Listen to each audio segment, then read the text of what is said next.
जय जगन्नाथ सांग माने मु मधुस्मिता आपण मानकु आम चैनल स्वादिष्ट ओडिशा को स्वागत जनाऊँगी।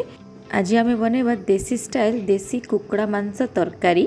देसी कुकड़ार बहुत हेल्थ बेनिफिट्स थाए, एथिरे बहुत प्रोटीन थाए और देह पक्ष बहुत भल। तो चलतु रेसिपीटा स्टार्ट करनेबा। एठी मु नेइची आधा केजी देसी कुकड़ा, ताको मु टिके तेल हलदी लुण देकरी मैरिनेट करि नेइची।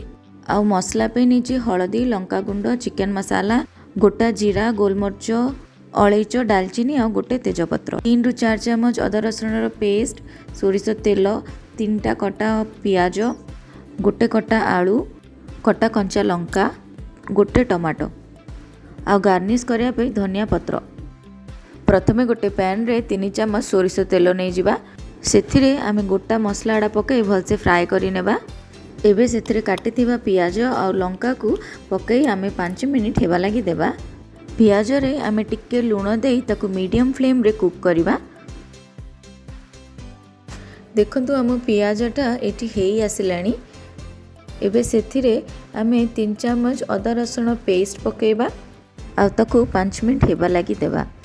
आहापरे गोटे चामच हळदी गुंड लंका गुंड आ चिकन मसाला देई ताकू भलसे गोळे नेबा।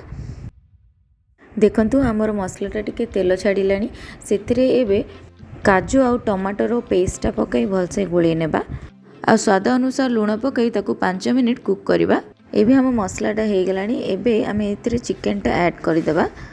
चिकनटा को भलसे मसला रे गोळे देबा आ ताकू 5-10 मिनिट आमे छाड़ी देबा। चिकनटा एबे टिके पानी छाड़ी आसिलानी। एबे सेथिरे आमे आलूटा को पकई देबा। एठी मु कंचा आलूटा नेइची, आपण चाहिले आलूटा को फ्राए करके भी पकई पारिबे। आलू पकईकि आमर 5 मिनिट हो गलानी और चिकन भी टिके पानी छाड़िलानी। एबे टिके चेक करदेबा चिकनटा सिझिछि कि नाही। चिकनटा सिझी आसिलानी।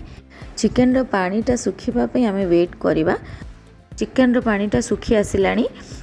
एबे पॉइंट रे आमे 2 कप गरम पानी सेथिरे ऐड करि देबा आ ताकू भलसे फुटिबा लागि देबा।